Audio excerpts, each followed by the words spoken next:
And we've got two very different lies in the bunker here, and I wanted to show you up close what we're talking about, as far as a very lie and a ball that's sitting properly in a standard sand shot. So let's have a look here. First of all, the standard sand shot. And I just wanted to show you how you should open the club face when you get to that golf ball. So you turn the club about 45 degrees. So you notice it would look like I can hold a bottle of water right there on the face of my club. And then what I need to do, keeping the ball forward of center, okay, is open my stance just a tad, keeping my ball forward of center. Right now the club head's in the center of my stance and the ball is just forward of center. So this is what it should look like at address.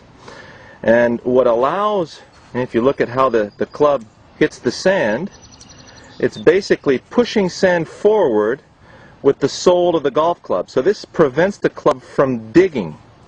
Now, since you're hitting the sand first, about an inch behind the ball, there will be no contact between the golf ball and the club. Okay? So the golf ball will always go along the path of the swing. So don't worry if you see the club face opened up this much, it will not go to the right. Okay? So just allow the club to swing along its intended line. We should be just a hair left of target, just in case. And if it moves to the right, it'll move barely, maybe a couple of feet. So now let's go to the other lie. And you can see how if I keep the club face open and the club stays at the surface of the sand without digging, it will not catch the ball properly. So do not open your club face in this situation.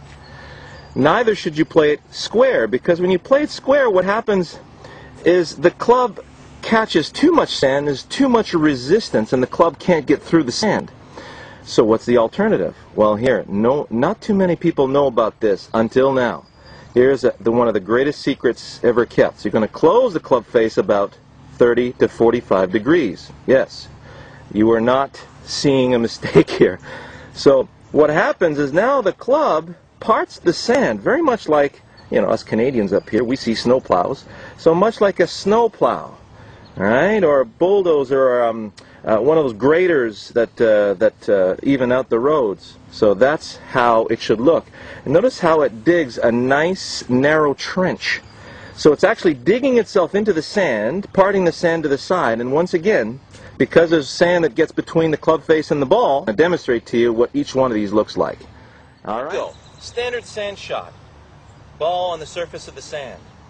All I'm trying to do with my open club face, using the sole of the golf club, I am trying to skip the sand onto the green where I want the ball to land. So let me show you a practice swing, even though this is not what you never want to ground your club before you hit the shot, but just as a demo.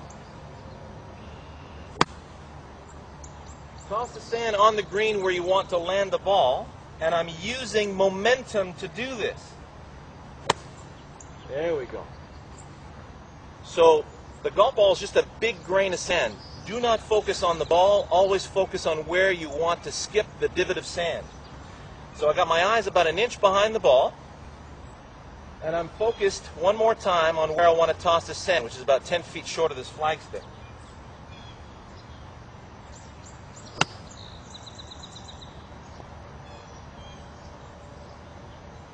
So I landed about 3 feet short of the flagstick, and it just skidded by because we got the dew this morning.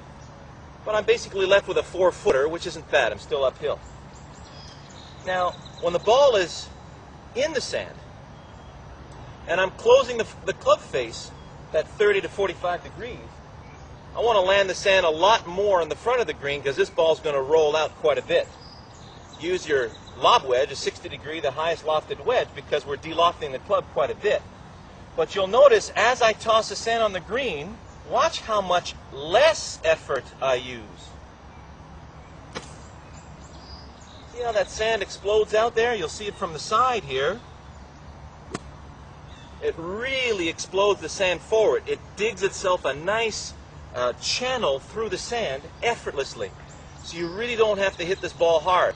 I want to land this ball just over the fringe and let the ball roll to the hole. So here we go.